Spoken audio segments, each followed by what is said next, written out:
Hi, I am Signe Forsgaard from Denmark. I am a second year China concentrator here at SAIS, and with me today I have Professor Zartman, who is Emeritus Professor at the Conflict Management Department here at SAIS. And Professor Zartman, today I've been wanting to ask you, when it comes to conflict management and conflict resolution, how can a third party bridge between two other parties? So if you look at China and Taiwan, how is it possible for a third party to come in, and especially when one of them seems to have a stake in one of the parties, so the US seems to be on the Taiwanese side, then how can they help negotiate? Hi, I'm William Zartman, and I'm 31 years here in SAIS, and I'm not done yet. So, to answer your question, there are lots of parts to your question. First of all, the idea that a mediator has to be unbiased, and that's wrong. Mediators can be perfectly biased as long as they, if they're carrying messages back and forth, as long as they're truthful in the messages that they carry. The United States in the Middle East, particularly in the recent wars in the Middle East in 67 and 73, was a biased mediator. It was biased towards Israel. And yet it carried messages back and forth and was very effective, particularly in the 70s, as a mediator. So biased mediators are perfectly fine. Mediators between unequal parties are also could be very effective. Unequal parties, particularly the weaker party, has plenty of particular tactics that they use. They're not available to the stronger party because it's stronger, but they're available to the weaker party, in which they use to equalize the power in various ways. They borrow power from the situation. They borrow power from third parties. They borrow power from the mediator. They borrow power from the opponent as well. And we can go down a number of things. If you want to read more about it, I have a book with a colleague called Power and Negotiation, and I recommend it to you. It tells you what weaker parties should do. And then third part that was hidden in your question is that the United States can do lots besides simply mediating or arming one of the sides. We seem to be arming communist China as well, mainland China, and not in lethal arms, but in economic matters. So we really have ties with both parties. But there's lots that it can do besides simply carrying messages. It can one thing that it does, particularly in arming Taiwan, is equalize the power so that the parties can talk together. If Taiwan remained just all the way down on the floor and the other one were standing up tall, it would be a strain to talk together. But you say, so the weaker party, that's Taiwan here, can, as you say, borrow power from a third party, and you can equalize them in that way. Doesn't that mean that the US is negotiating with China? Of course the United States negotiates with China all the time. Yeah, but I thought we were talking about negotiations between Taiwan and China. In this case, when you have a third party, you have a triangle. And the third party negotiates with the other two parties and encourages them to negotiate with each other. So sure, the United States negotiates with China, just as it negotiates with Taiwan. You know, it tells Taiwan, cool it, don't be obstreperous, act your size, and we'll take care of you, and so on. And I wonder if negotiation, can you defend your field actually?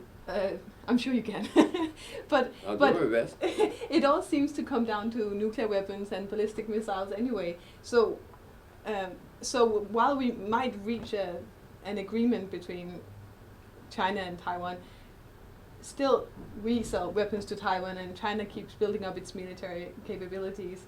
And so does it matter even? What is nuclear weapons and ballistic nuclear? Are you in strategic studies? Something like that? No. It has to do with everything but nuclear weapons, everything but and including nuclear weapons and missiles as well. Weapons and missiles have not, you may have noticed, been used. So everything outside of their use is what goes on in that triangle between the three countries. International relations is primarily conflict management. The whole business of international relations. That's what we spend our time doing. We have ambassadors. Their job is managing conflict. When it gets out of hand for direct bilateral conflict management negotiation, then we have conferences, we have multi-party meetings, we have institutions like the United Nations and so on.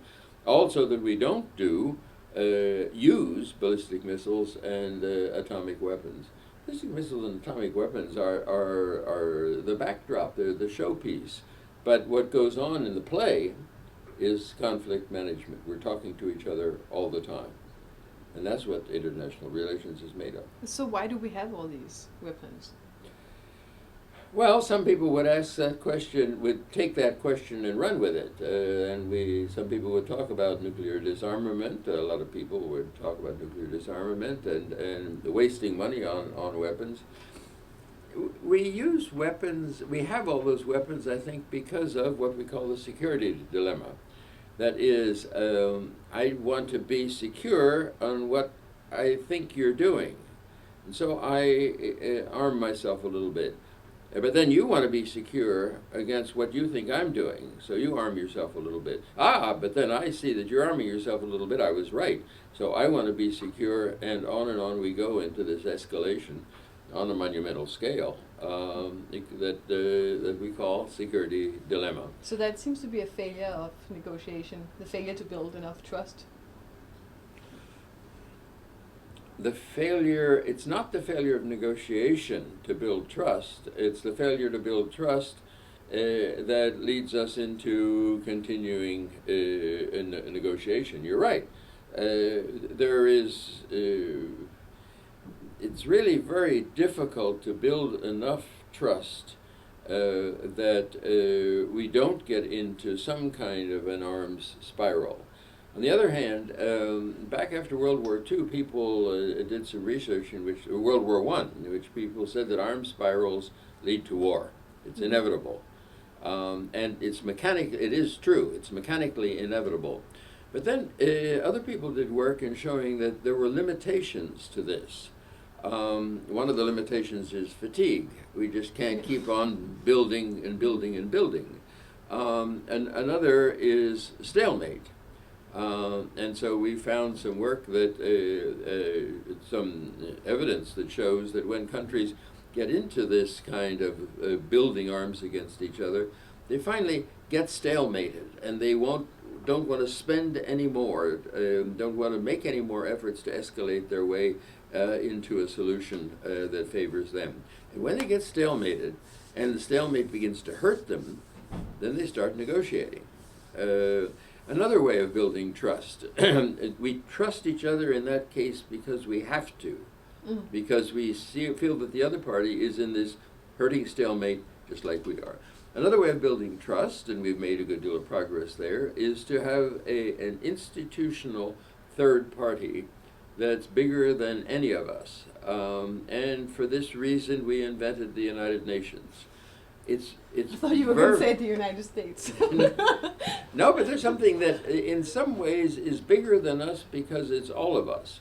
Now, we are loath to really put our security in the United Nations' hands, but we do put some kind of activity in this international institution. It's a third party that both of us have some little element of trust, whoever the us is. Both parties, all parties have some kind of element of trust. We have something called the International Court of Justice. We have something called the ICC. Institutions in which are the surrogates for the trust that we don't have toward the other party. So we're gradually building things like that. So, Professor Zartman, thank you very much for a lovely conversation, for sorting out the world, and I look forward to our next chat. Thanks for your good questions.